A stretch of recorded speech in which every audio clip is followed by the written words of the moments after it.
নমস্কার, নিউজ নয়ের পর্দায় অভিমুখে আপনাদের সকলকে স্বাগত। আজকের অভিমুখে আমি আপনাদের সঙ্গে রয়েছি পাপড়ি। আমরা আজ আবারও 5ই জুন বিশ্ব পরিবেশ দিবস উপলক্ষে আলোচনায় রয়েছি। আলোচনায় আমার সঙ্গে রয়েছেন আজকে রাজ্যের একজন বিশিষ্ট পরিবেশ কর্মী অঞ্জন সেনগুপ্ত মহাশয়। মহাশয়কে স্বাগত জানাই। নমস্কার আমাদের নিউজ নাওয়ের স্টুডিওতে। আজকে আমরা আলোচনা করব পরিবেশ সংক্রান্ত বিভিন্ন বিষয় নিয়ে। আমরা প্রথমেই যে বিষয়ে যাব, জলবায়ু। একটি গুরুত্বপূর্ণ বিষয় এবং অতি প্রাসঙ্গিক আজকালকের দিনে। আমাদের জানা দরকার এই জলবায়ু পরিবর্তনটার ব্যাপারে। তো সেই নিয়েই প্রথম আলোচনা করব। প্রথমেই যে প্রশ্নে যাব যে স্যার, জলবায়ু পরিবর্তন কি? প্রথম এটা দিয়ে আমরা জানি। আসলে কোনো একটা অঞ্চলের 30 বছরের যে তাপমাত্রা, আর্দ্রতা, বৃষ্টিপাতের যে পরিবর্তন লক্ষিত হয়, সেই পুরোটাকে যখন স্টাডি করে যে পরিবর্তনটা পাওয়া যায় সেটা হচ্ছে কি জলবায়ু পরিবর্তন। জলবায়ু পরিবর্তন একটা অত্যন্ত স্বাভাবিক ঘটনা। তো যদি আমি যেহেতু জলবায়ু পরিবর্তনের কথাটাই এসছে, আমি যদি এরকম ভাবে বলি যে পৃথিবীর কাছে এটা কোনো নতুন ঘটনা নয়। আজ থেকে 10,000 বছর আগে এখন যা তাপমাত্রা, পৃথিবীর তাপমাত্রা তার থেকে আরো বেশি ছিল। সেটার কারণ ছিল সৌর বিকিরণ অনেক বেশি ছিল। আবার মজার ব্যাপার হচ্ছে যে পরবর্তীতে আস্তে আস্তে দেখা গেছে যে 1280 সাল থেকে 1350 সাল পর্যন্ত এই সময়টায় পৃথিবীর তাপমাত্রা কমে যায়, এবং কমে যাওয়ার কারণও হচ্ছে গিয়ে সৌর বিকিরণ। এই সময়টাকে বলা হয় মিনিমাম। তারপরে আবার 1450 থেকে 1550 পর্যন্ত এই যে তাপমাত্রা সেটা আবার কমে যায়, এটাও সৌর বিকিরণের কারণে। এর আগেরটাকে বলা হতো উলফ মিনিমাম, আর এটাকে বলা হয় মিনিমাম। এরকম 1820 সাল পর্যন্ত আরো দুবার পৃথিবীর তাপমাত্রা সৌর বিকিরণের কারণে কমে, যার নামকরণ হয়েছে মন্ডের মিনিমাম এবং ডালটন মিনিমাম। তো এটা একটা ভালো একটা মানে একটা আশ্চর্য ঘটনা যে পৃথিবীর বুকে 1816 সাল ছিল একটা গ্রীষ্মবিহীন একটা বছর। এই হচ্ছে জলবায়ুর মোটামুটি ইতিহাস। জলবায়ু পরিবর্তন খুব স্বাভাবিক। অস্বাভাবিক করেছি আমরা মানুষরা। ওই মানুষের কারণে যেই পরিবর্তনটা হয়েছে সেটাকে বলা হয় অ্যানথ্রোপোজেনিক চেঞ্জ। তাহলে আমরা বলতে পারি জলবায়ু পরিবর্তনটা অস্বাভাবিক। অস্বাভাবিক যখন মানুষ দ্বারা পরিবর্তিত হচ্ছে। এমনিতে যে পরিবর্তন হচ্ছে সেটা অস্বাভাবিক নয়, কিন্তু মানুষের পরিবর্তন মানে কি? পৃথিবী যেরকম পরিবর্তন চাইছে, প্রকৃতি যেরকম পরিবর্তন চাইছে, পরিবেশ যে পরিবর্তন চাইছে, সেটাকে ভায়োলেট করে যখন মানুষ নিজের স্বার্থে নিজের স্বার্থ সিদ্ধির জন্য যে পরিবর্তন করছে, সেটা হচ্ছে গিয়ে মানে চিন্তার বিষয়। আচ্ছা স্যার, জলবায়ু পরিবর্তন যে হচ্ছে তা আমরা কি করে বুঝবো? জলবায়ু পরিবর্তন হচ্ছে তার দু তিনটে উদাহরণ আমাকে দিতে হয়। আমরা মানুষ যারা, আমরা যদি এখন কথা বলি তখন সবাই বলছে যে এখন খুব গরম। আমরা বলছি আগের মতন নিরবিচ্ছিন্ন ভাবে বৃষ্টিপাত হচ্ছে না। আমরা বলছি আর্দ্রতা খুব বেশি। এই জিনিসগুলো আছে যেমন, কিন্তু তার প্রমাণ সাপেক্ষে যদি আমি কথা বলতে চাই তাহলে একটা ছোট্ট উদাহরণ দেওয়া যেতে পারে। একটা হ্রদ বা লেক, সেটার যে অধক্ষেপ পরে, যেটা সেই অধক্ষেপের যদি স্টাডি করা যায় তাহলে যদি দেখা যায় যে অধক্ষেপের সবচেয়ে নিম্ন স্তরে যদি পাইন এবং স্ট্রুস, মধ্যবর্তী স্তরে যদি স্ট্রুস, এবং উপরের স্তরে যদি বার্চ, তারপর ওক আর স্ট্রুস পাওয়া যায়, তাহলে স্ট্রুসের পরাগরেণু পাওয়া যায়, তাহলে বুঝতে হবে এই অঞ্চলটি আস্তে আস্তে উষ্ণ থেকে উষ্ণতর হচ্ছে। আগে এটা শীতল অঞ্চল ছিল, তারপর এটা উষ্ণতর হচ্ছে। ইভেন আমরা যদি গাছের যে কাণ্ড, এটাও যদি আমরা দেখি, হুম। ওটা দিয়েও ওর সার্কেল বলয় দিয়ে বোঝা যায় যে কোন বছরে কতটুকু বৃষ্টি হয়েছে। বৃষ্টিপাত হলে তার একরকম গাঢ়ত্ব থাকে, আর বৃষ্টিপাত যদি না হয় তার যে বলয়টা আছে সেই যে গাঢ়ত্বে সেটার মধ্যে একটা পরিবর্তন আসে। সেগুলো হচ্ছে আমাদের যে মানে পরিবেশগত এই জীব এবং মানে জীববৈচিত্র্য এবং এই যে আমাদের যে উদ্ভিদ আছে এরাই বলে দেয় যে পরিবর্তন কিভাবে হচ্ছে, এটাই প্রমাণ। স্যার, ত্রিপুরার ক্ষেত্রে যদি বলি, জলবায়ু পরিবর্তনের কি প্রভাব রয়েছে? দেখুন, জলবায়ু পরিবর্তনটা তো আমরা বলে থাকি যে এটা একটা বৈশ্বিক ব্যাপার, কিন্তু বৈশ্বিক ব্যাপার হলে কি হবে, তার যে এফেক্টটা সেটা কিন্তু লোকাল লেভেলে এসে পড়ে। আজকে যেখানেই গরম বেড়েছে হুম। তার প্রভাব কিন্তু আমাদের ত্রিপুরাতেও হচ্ছে। হুম।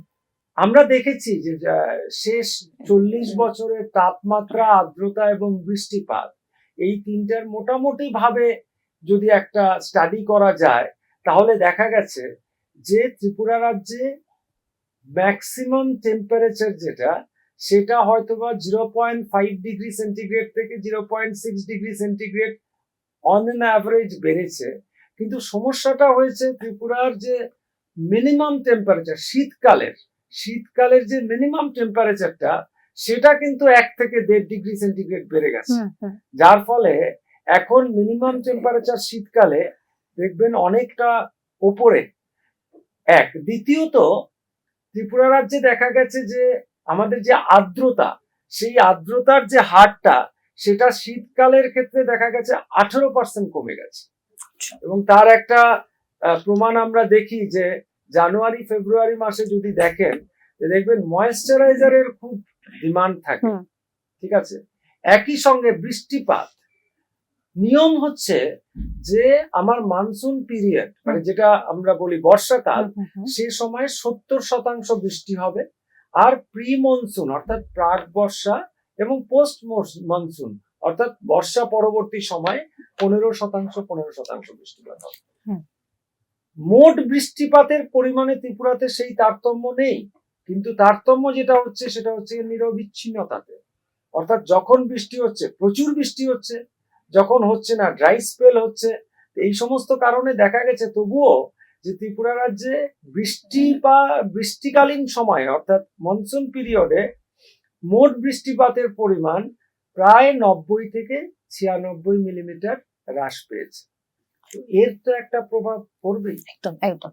আচ্ছা, জলবায়ু পরিবর্তন যে তার প্রমাণটা আপনি আমাদের বুঝিয়ে দিলেন, জৈব কোনো সমাধান আছে কিনা এই জলবায়ু পরিবর্তনকে পরিবেশ থেকে রক্ষা করতে?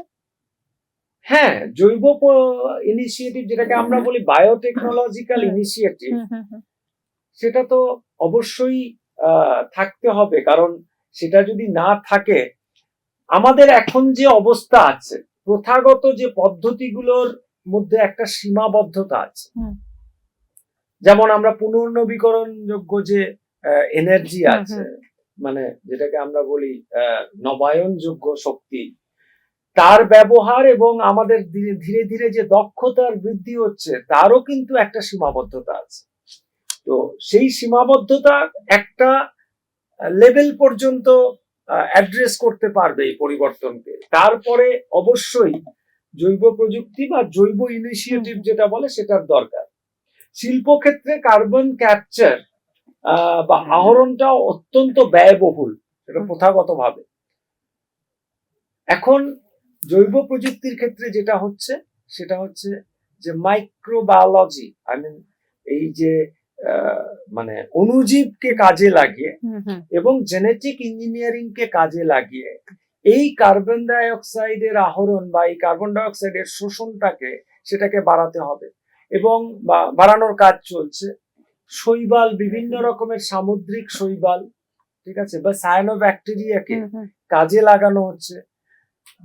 জেনেটিক ইঞ্জিনিয়ারিং এর মাধ্যমে বিশেষ করে যে আমরা জলবায়ু পরিবর্তনের সময় যে সমস্যার সম্মুখীন হয়েছি সেটা হচ্ছে গিয়ে কোথায় যে আমাদের বৃষ্টি হচ্ছে না, খরা, যে সহনশীল জাত তৈরি করা এবং সমুদ্রে মানে জলের যে বাড়ায়, লেভেলটা বাড়ায়, কি হচ্ছে জমি লবণাক্ত হচ্ছে। সুতরাং এই স্যালাইন রেজিস্ট্যান্ট যে ক্রপ, হুম, হুম। এগুলো সব করা হচ্ছে জৈব প্রযুক্তির মাধ্যমে। সেই সহনশীল জাতটাকে নির্বাচন করে সেটাকে হাইব্রিডাইজেশনের মাধ্যমে বা বিভিন্ন পদ্ধতিতে সেগুলো তৈরি করা হয়েছে এবং সেগুলোর দ্বারা উৎপাদনটাকে ঠিক রাখা হচ্ছে। স্যার, ত্রিপুরাতে এই সেই জৈব প্রযুক্তির যে ব্যাপারটা, সে কতটুকু মানে কাজ কিভাবে চলছে, অবশ্যই কতটুকু ত্রিপুরাতে চলছে? সংকর জাতের চাষ তো চলছেই। আমি একটা ছোট্ট উদাহরণ দিচ্ছি। বলা হচ্ছে যে ধানের যে উৎপাদন, বিশেষ করে কার্বোহাইড্রেটের যে পরিমাণ, সেটা হ্রাস পায় যদি রাত্রিকালীন তাপমাত্রা 1 ডিগ্রি সেন্টিগ্রেড বাড়ে। তো ত্রিপুরা রাজ্যে তাপমাত্রার তো পরিবর্তন হয়েছে, রাত্রিকালীনও হয়েছে। আমি মিনিমাম টেম্পারেচারের কথা এই জন্য একটু আগে বলছিলাম। তো সেক্ষেত্রে বিভিন্ন মানে জাত, যে সমস্ত উন্নত জাত আছে ধানের, সেগুলোর রোপণ করা হচ্ছে যাতে করে আমাদের মানে উৎপাদনটা ঠিক থাকে। কারণ এই জলবায়ু পরিবর্তনের ক্ষেত্রে সবচেয়ে বেশি কোন জায়গাটা এফেক্ট হচ্ছে, সেটা হচ্ছে এগ্রিকালচারাল প্রোডাকশন। আমাদের যদি কৃষিজাত উৎপাদন যদি ঠিক না থাকে তাহলে তো সমস্যা হয়ে যাবে। এখন এরকমও চলছে যে এগ্রিকালচার এবং অ্যানিমাল হাজবেন্ডারি আমাদের একটা মিথেন মানে উৎপাদনের জন্য বিশেষ মানে মিথেন নিঃসরণের জন্য বিশেষভাবে দায়ী, এবং গ্রিন হাউসে মিথেন একটি মানে উপাদান যেটা নাকি আমাদের তাপমাত্রা বাড়াচ্ছে, মানে গ্রিন হাউস এফেক্ট যেটা আমরা হচ্ছে তাতে। তো সেক্ষেত্রে যেটা করা হচ্ছে সেটা অ্যানিমাল প্রোটিনের উপরে যে নির্ভরতা, ডিপেন্ডেন্সি, সেটা কমিয়ে জেনেটিক ইঞ্জিনিয়ারিং কে কাজে লাগিয়ে যে মানে আমাদের ভেষজ প্রোটিন যেটা আছে সেটা থেকে তৈরি খাদ্য তৈরি করা হচ্ছে। ইতিমধ্যেই অনেকগুলো জায়গাতে দেখা গেছে যে এরা তৈরি করছে এগুলো। ঠিক আছে, আমি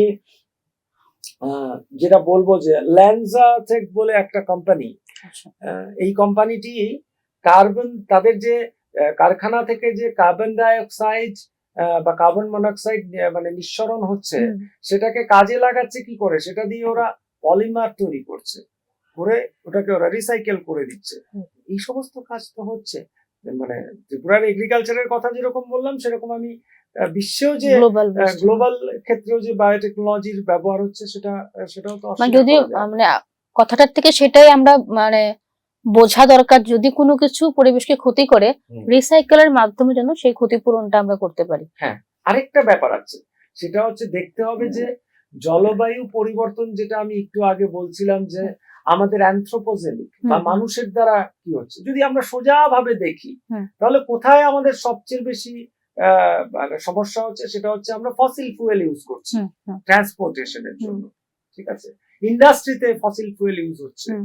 এই ফসিল ফুয়েল যেটা হচ্ছে জীবাশ্ম জনিত যেটা আছে, সেটার পরিবর্তে যদি আমরা আজকে বায়োফুয়েল ব্যবহার করতে পারি তাহলে কিন্তু যথেষ্ট মানে আজকের দিনের জন্য খুব প্রয়োজনীয়।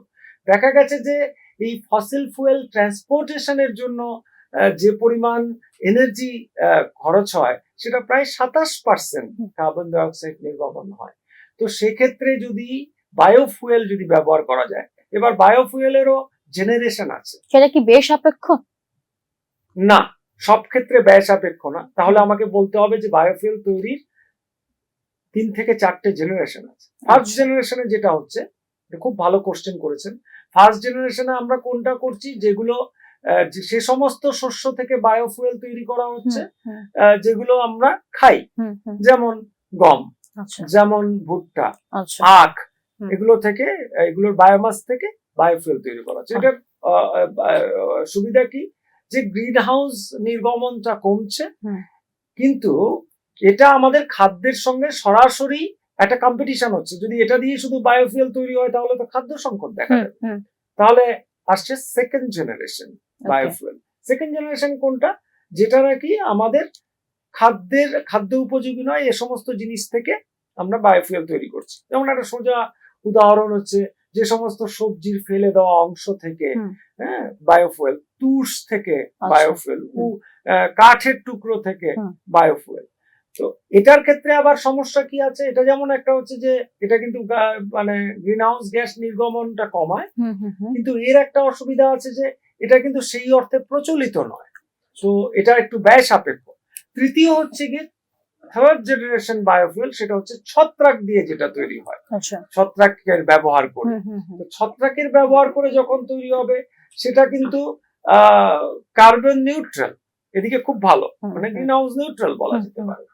কিন্তু এটা আবার ব্যয় সাপেক্ষ, এটা এখনো সেই অর্থে প্রচলিত হয়নি, কিন্তু এটার জন্য জায়গা খুব কম লাগে, ঠিক আছে। তারপরেরটা যেটা হবে সেটা হচ্ছে কি কার্বন নেগেটিভ, এটা হচ্ছে ফোর্থ জেনারেশন বায়োফুয়েল। সেই ক্ষেত্রে সিনথেটিক বায়োটেকনোলজিকে কাজে লাগিয়ে আমরা যে সমস্ত মানে উপাদান তৈরি করতে পারবো, সেই উপাদান থেকে বায়োফুয়েল তৈরি করা যেতে পারে, কিন্তু সেটা হবে গিয়ে কার্বন নেগেটিভ। সেটা কিন্তু পরিবেশের জন্য খুব ভালো, কিন্তু সেটাও ব্যয় সাপেক্ষ। তাই ব্যয় সাপেক্ষের ব্যাপারটা অবশ্যই আপেক্ষিক, আমি কি থেকে তৈরি করছি সেটার উপর ডিপেন্ড করছে সবটা। মানে এটা একটু হয়তো বা প্রসিডিউরে একটু টাইম লাগবে, যে জেনারেশন টু জেনারেশন ওয়াই যদি যায়। শুরু তো হয়ে গেছে, তবে একদম শেষ ব্যক্তিটি পর্যন্ত পৌঁছতে হয়তো একটু সময় লাগবে। আপনারা কি মনে করেন, যেহেতু আপনারা পরিবেশ নিয়ে এত কাজ করছেন, সরকার বা এই রাজ্য থেকে কি কতটুকু সাহায্য পাচ্ছেন এই কাজগুলো করার ক্ষেত্রে? হ্যাঁ, সাহায্য তো অবশ্যই পাওয়া যায়, যে কোনো ভালো কাজের জন্য সাহায্য তো অবশ্যই পাওয়া যায়। বায়োফুয়েল যদি হয় তাহলে তো আমরাই লাভবান।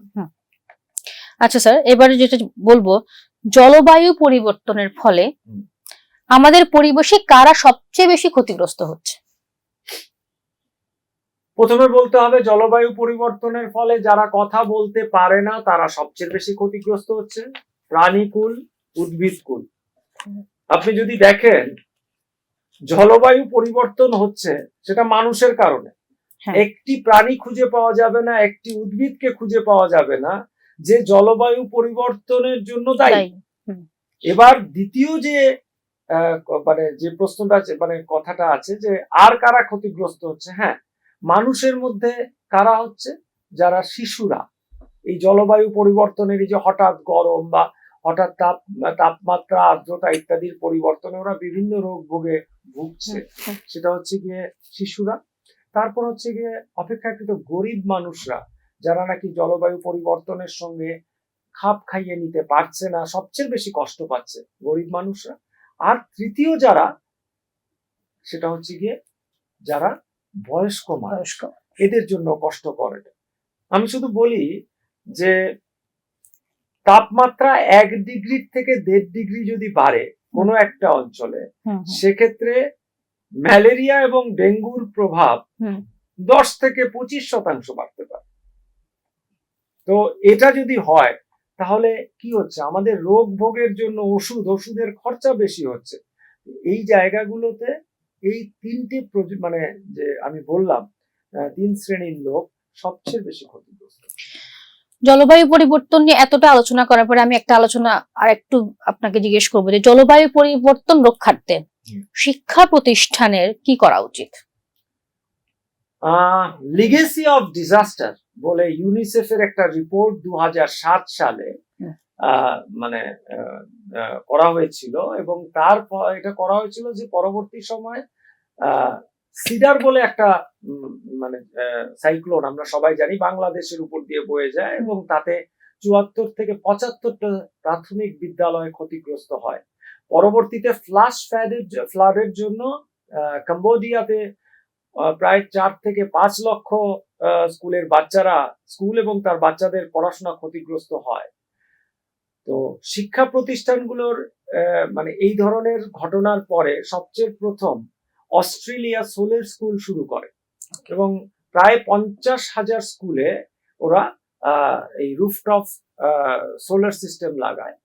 আমার মনে হয় যে শিক্ষা প্রতিষ্ঠানগুলোতে যদি সোলার সিস্টেম থাকে, 1 নম্বর, দ্বিতীয়ত হচ্ছে কি ওয়াটার হারভেস্টিং ফ্যাসিলিটি যদি থাকে, এবং তৃতীয়ত হচ্ছে যে একটা যদি অন্তত পক্ষে রুফ গার্ডেন বা কিচেন গার্ডেন থাকে, তাহলে জলবায়ু পরিবর্তনের সঙ্গে শিক্ষা প্রতিষ্ঠানগুলো মানে কাজ করতে পারে। এবং অবশ্যই যে ডিজাস্টার হলে পরে কি করতে হবে, ডিজাস্টারের আগে যেরকম ন্যাচারাল ক্যালামিটিস এর আগে যেরকম প্রশিক্ষণ দেওয়া হয় এখন বাচ্চাদের ইকো ক্লাবের মাধ্যমে, বিভিন্ন ক্লাবের মাধ্যমে, ঠিক সেরকম যখন কোনো একটা ডিজাস্টার হয়ে যায়, অর্থাৎ প্রাকৃতিক দুর্যোগ পরবর্তী কাজগুলোর ক্ষেত্রেও শুধুমাত্র স্টুডেন্টদের না, মানে ছাত্রছাত্রীদের না, একই সঙ্গে তাদের যে পেরেন্টসরা আছে, অভিভাবকরা আছে, ওদেরকেও ট্রেনিং এবং সচেতনতা করা উচিত। এবং প্রত্যেক স্কুল থেকে যদি একজন সায়েন্স টিচার যদি মহিলা হন সবচেয়ে ভালো, ওনাকে যদি ট্রেনিং করা হয়, তাহলে উনি ওই গ্রামের মহিলাদের মধ্যেও এই যে প্রাকৃতিক দুর্যোগ পরবর্তী সময় এবং তা থেকে কিভাবে রক্ষা পাওয়া যায় সেগুলো সম্বন্ধে সবাইকে অবগত করতে হবে। আচ্ছা, আজকের আলোচনা আমি একদম শেষের দিকে যাব। আজকে আমরা সবাই জানি বিশ্ব সাইকেল দিবস, বাইসাইকেল দিবস। তো সেই ব্যাপারটা নিয়ে আপনি আমাদের দর্শকদের কি বার্তা দেবেন?